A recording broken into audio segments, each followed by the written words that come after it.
The provisional agenda for this meeting is the situation in the Middle East. The Security Council piling pressure on Syria. A non-binding presidential statement calling on Damascus to halt the fighting and withdraw forces from civilian areas by April the 12th. The Security Council calls upon the Syrian government to implement urgently and visibly its commitments.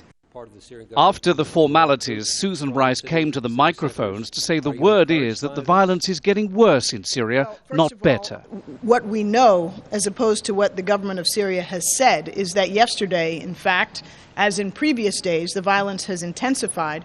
And our understanding is that yesterday was one of the more violent days of late in many of the Syrian cities of concern and in question. Next door, the UN and Arab League special envoy to Syria, Kofi Annan, addressed the General Assembly, joining via video link from Geneva.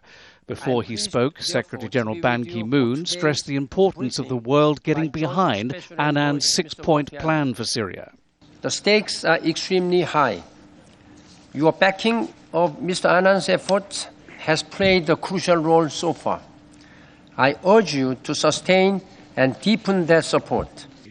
On the line from Switzerland, Kofi Annan again stressed the importance of the cessation of violence in Syria.